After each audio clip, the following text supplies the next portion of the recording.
अस्सलाम वालेकुम। आज का जो वाक़या मैं आपको बताने जा रही हूँ, ये वाक़या हैदराबाद से हमारी एक लिसनर ने हमें सेंड किया है। आइए सुनते हैं इनका वाक़या इन्हीं की ज़बानी। मैं गवर्नमेंट स्कूल में जॉब करती थी। इस स्कूल में जॉब करते हुए मुझे काफ़ी साल हो गए थे। काफ़ी सालों से मैं इस स्कूल में पढ़ा रही थी, लेकिन काफ़ी कुछ दिनों से मुझे इस स्कूल में कुछ अजीब से वाक़यात नज़र आ रहे थे। ये स्कूल काफ़ी पुराना था। इसकी सारी क्लासें जो थीं ज़्यादातर खस्ता हाल थीं, क्योंकि गवर्नमेंट स्कूल था, इसलिए कोई मेंटेनेंस नहीं थी, कोई देखने वाला नहीं था, कोई पूछने वाला नहीं था। एक दिन मैं अपनी क्लास ले रही थी तो एक बच्ची ने मुझसे वॉशरूम जाने की इजाज़त मांगी। अभी उस बच्ची को वॉशरूम गए थोड़ी ही देर हुई थी कि अचानक उस बच्ची के चीखने की आवाज़ आई। मैंने अपनी क्लासरूम से बाहर निकलकर देखा तो वो बच्ची रोती हुई और चीखती हुई क्लास की तरफ आ रही थी। जैसे ही क्लास के करीब आई, गिरकर बेहोश हो गई। और पूरा स्टाफ उस बच्ची की हालत देखकर परेशान हो गया था। जब उस बच्ची को होश आया तो हमने उससे पूछा कि तुम्हें क्या हुआ था, तुम क्यों बेहोश हो गई। उस बच्ची ने हमें बताया कि जब मैं वॉशरूम का नल खोलने लगी तो मुझे नल पर एक बहुत ही ख़तरनाक खौफनाक किस्म का हाथ नज़र आया। यह हाथ ब्लैक कलर का था और उस पर बहुत लंबे लंबे बाल थे। उसको देखकर मैं डर गई थी। वो हाथ इतना ख़तरनाक और खौफनाक था कि मुझे बहुत डर लगा और मैं डर कर वहाँ से भाग गई। इसी तरह कुछ बच्चों के साथ इसी तरह के वाक़यात पेश आए। वो वॉशरूम जाते और डर कर बेहोश हो जाते। मैं आपको बताती चलूँ कि इस वॉशरूम के बैक साइड पर एक छोटी सी तंग गली थी। इस तंग गली में कुछ अरसे से मोहल्ले वाले कचरा फेंकने लगे थे, जिसकी वजह से वो गली जो थी काफ़ी वीरान हो गई थी। वहाँ पे आमदोरफ्त जो थी ख़त्म हो चुकी थी।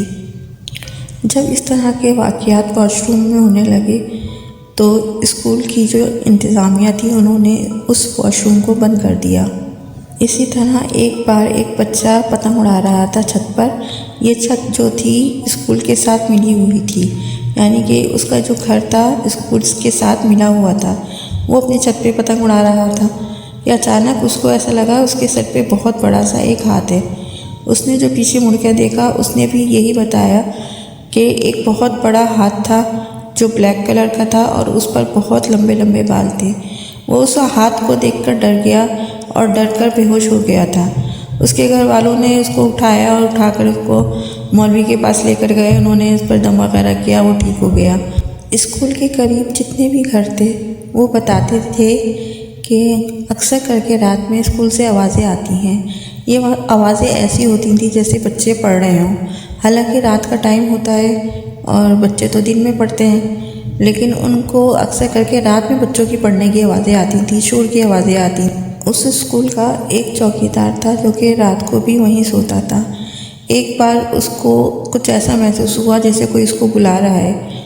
उसने उठकर देखा तो जहाँ पे वॉशरूम होते हैं, ये आवाज़ इसको वहाँ से आ रही थी। कोई उसका नाम लेकर उसे बुला रहा था।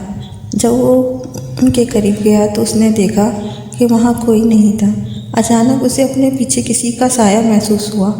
उसने मुड़कर देखा तो एक बहुत बड़ा हाथ उसे नज़र आया। वो डर गया और डर कर वहाँ से भागने लगा तो उस हाथ ने उसे पीछे से पकड़ लिया। उस हाथ ने उसका गला दबाना शुरू कर दिया। वह चौकीदार जो था वो डर कर बेहोश हो गया था। सुबह बहुत बुरी हालत में वो चौकीदार मिला था। उसके मुंह पर जगह जगह नील पड़े हुए थे। गले पर हाथ का अजीबोगरीब निशान था जो कि बहुत ही खौफनाक था। गरीब आदमी था और गवर्नमेंट जॉब थी, इसलिए बेचारा जॉब छोड़कर गया भी नहीं। इसी तरह एक साहब अपनी ड्यूटी से वापस आ रहे थे।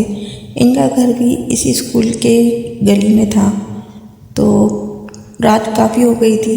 अचानक उन्हें भी ऐसे ही महसूस हुआ कि उनके पीछे किसी का साया है और ये साया बहुत बड़ा था। वो उस साये को देखकर डर गए और उन्होंने वहाँ से भागना शुरू कर दिया। रात काफ़ी हो चुकी थी, गली में सन्नाटा था और जो घर था इनका वो गली के एंड में था और बीच में स्कूल पड़ता था। तो उन्होंने भागना शुरू किया तो जैसे जैसे वो भाग रहे थे वो साया उनके पीछे पीछे था। तो जब तक वो अपने घर तक पहुँचे तो वो बेहोश होकर गिर चुके थे। उन्होंने भी यही बताया कि वो एक बहुत बड़ा हाथ था और वो साया जो था वो पीछे उनको पकड़ने की कोशिश कर रहा था। इस तरह के वाक़यात जब बहुत ज़्यादा होने लगे तो मोहल्ले वाले भी परेशान हो गए और स्कूल वाले भी परेशान हो गए। आखिरकार स्कूल वालों ने परेशान होकर किसी आमिल से रुजू किया। उनको बुलाया गया। उन्होंने जब स्कूल देखा तो उन्होंने कहा कि यहाँ पे असरात हैं जो कि तंग कर रहे हैं। तो उन्होंने कुछ इलाज बताया, कुछ उन्होंने वहाँ पे अमल वगैरह किए जिसकी वजह से वो चीज़ वहाँ से हटी। उसके बाद से वो स्कूल अब सही है, अब वो चीज़ परेशान नहीं कर रही।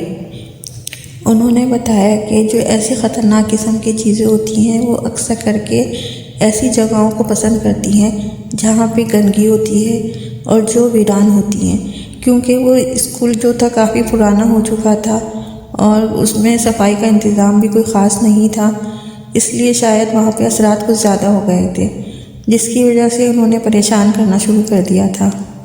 इस स्कूल के मुतालिक ये कुछ नाकाबिले फरामोश वाक़यात थे जो मैंने आज आपके साथ शेयर किए हैं। उम्मीद है आपको पसंद आए होंगे।